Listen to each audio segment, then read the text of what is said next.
This is a guest essay written by Nahum Kaplan of Moral Clarity.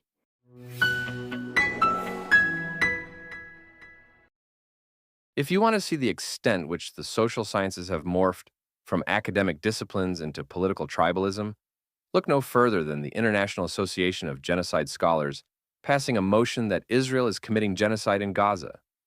Beyond the Pythonesque fact that such an association even exists, matters of law and history are not things that can be decided by a tribal vote, which is what best describes this association's motion.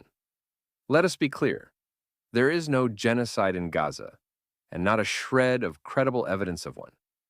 There are no mass graves, no extermination camps, and no systematic attempt to annihilate a people. What is happening in Gaza is a war between Hamas and Israel. Hamas is a ruthless jihadist terrorist organization that butchered 1,200 Jews on October 7, 2023, abducted hundreds more, and still holds hostages underground. Israel is fighting to free the remaining hostages and dismantle Hamas's terror machine so it cannot commit such atrocities again. It is outright fraudulent to call this genocide. Even holding a vote on the question is obscene. It cheapens the meaning of genocide. This vote reveals everything that is rotten in the modern social sciences, where ideological performance masquerades as scholarship and tribal votes, not truth, determine the narrative. The more you look into it, the more surreal the organization and the vote becomes. The first clue that something was amiss lay in the phrase genocide scholars in the group's name. Genocide is not an academic subject. Academics in real subjects such as history, politics, or law can study genocide, but it is not a subject in and of itself. So, I was not surprised to learn that this self-professed group is not really a scholars' association. It is open to pretty much anyone, including activists. So the group's name is itself a lie. Author Salo Eisenberg did some research about the International Association of Genocide Scholars. And here's what he found, quote, "I have been asked by other scholars about the necessary credentials to join this esteemed group of quote-unquote genocide scholars that generated worldwide headlines because 24% of members voted that Gaza was a genocide. There are two key criteria. One, be alive, and two, have a valid credit card." Organization member Dr. Sarah E. Brown noted, quote, "We were promised a town hall, which is a common practice for controversial resolutions. But the president of the association reversed that.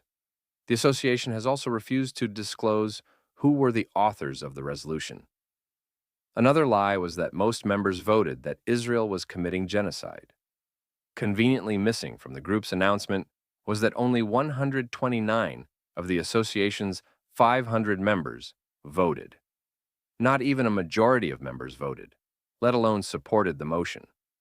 If this was not bad enough, no debate or discussion was held or permitted before for the vote. So, this professional association of so-called genocide scholars did not reach its conclusion through forensic investigation, courtroom proceedings, or research. They put it to a vote. Those who believed Hamas's propaganda voted yes. Those who did not voted no. The majority carried the day, and Israel was branded a genocidal state. Perhaps most disturbing is that these so-called scholars, who one would have thought were even more horrified by genocide than most, want Israel to be committing genocide so that they can smear the Jewish state. That is quite a pathology. Yet, genocide is not like a student council election. You do not vote it into being. Either there is evidence of systematic extermination, or there is not. And, in Gaza, there is not. If there were such evidence, there would be no need for a vote. The vote was performative. It was not about saving lives, but signaling virtue to secure status within the tribe. When Raphael Lemkin, a Polish lawyer, coined the word genocide in 1944, he was describing the deliberate destruction of entire peoples, what the Nazis were doing to the Jews, the Roma, and the Slavs. The concept was later enshrined in international law with strict criteria: intent to destroy, in whole or in part, a national, ethnic, racial, or religious group. That is the legal standard. Nothing that is happening in Gaza gets anywhere close to this standard or looks anything like it. Israel has never stated, implied, or pursued the eradication of Palestinians. Israel's leaders repeat ad nauseum that the war is against Hamas, not the Palestinian people. Israel has dropped thousands of leaflets and made literally millions of phone calls, warning of impending attacks, and opened humanitarian corridors to save civilian lives. A genocidal regime would never do such things. These so-called scholars ignore these facts because for them, genocide is not a legal term or a specific crime. It is the self-righteous left's political weapon of choice with which to bash Israel and beat Jews. This ideological insanity has infected the humanities departments at Western universities and other institutions. These disciplines once sought to uncover truths about human societies. Today, they stage B-grade morality plays. To belong in these circles, one must adopt the fashionable causes of decolonization, anti-racism, intersectionality, and above all, support the so-called Palestinian cause, whatever that is. Israel must always be cast as the villain, and the Palestinians as eternal victims. Any scholar who questions this script risks professional ostracism. Thus, the vote was little more than activist members reciting a catechism. This is why the social sciences are in crisis. Departments are shrinking, public trust is collapsing, and students are fleeing to disciplines that take reality seriously. Ordinary people can smell the postmodernist fraud. They know that scholarship is supposed to be about discovering what is true, not about declaring by acclamation what feels righteous. The tragedy is that never has the proper study of social science subjects, especially history, politics, and philosophy, been more necessary.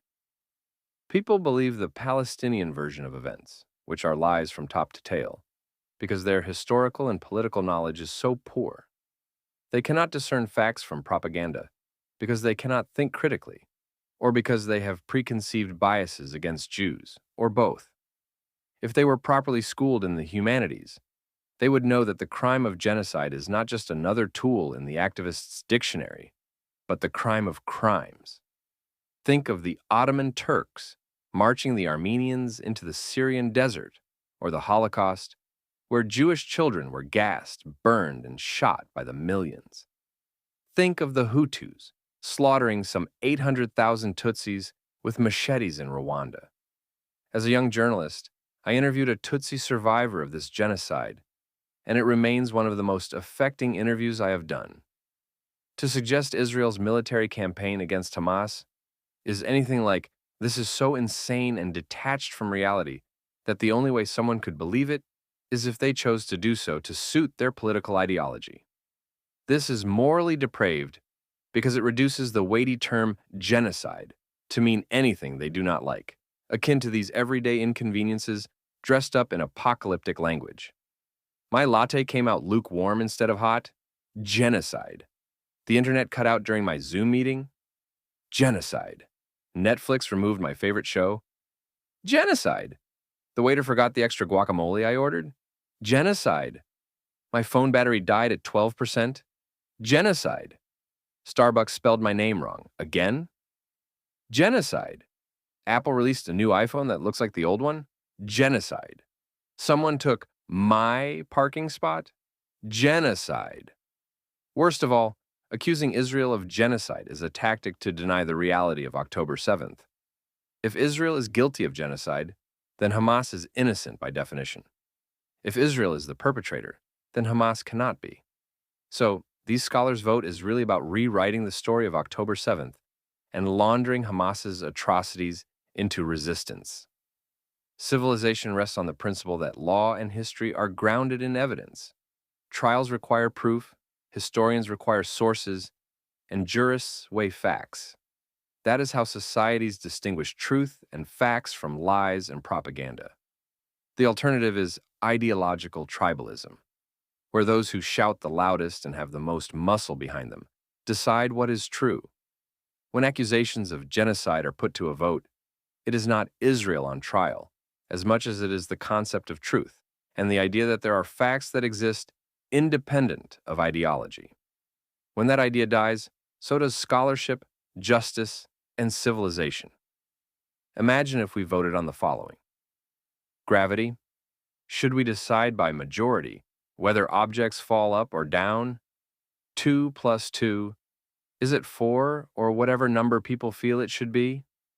The shape of the Earth, round, flat, or hexagonal this election cycle? Historical events? Did 9/11 happen, or should we take a show of hands? Biology. Do humans need oxygen, or is that a Western imperialist construct? Time. Is today Thursday, or are we all entitled to our own calendar? Science exams. Should every answer be marked correct if the class votes for it? Sports results. Who really won the game? The team with the most points or the one with more fans in the stands? Weather. Is it sunny, or shall we democratically declare it cloudy with a chance of rain? The narrative about genocide in Gaza and the casualty numbers that purport to show it come from Hamas and have been proven to be fabrications. Yet these quote-unquote scholars have swallowed them whole, like a giant python eating a guinea pig stuffed with lies. The scholars in question held no debate, so they did not bother to ask kindergarten-level questions, such as how many of the dead in Gaza were Hamas fighters. How many deaths were caused by Hamas's own misfired rockets?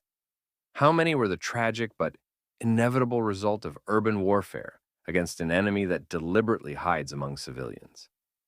How many did Hamas kill for not supporting it? How many were natural deaths? Instead, they believe the lies of a sociopathic terror group. This matters because misuse of the word genocide corrodes everything it touches. It robs real victims of recognition, legitimizes blood libel, and shows Hamas that its vile tactics of taking hostages and using civilians as shields are effective. If genocide can be voted into existence, then it means nothing. If every war becomes a genocide, then no genocide will ever shock humanity's conscience again.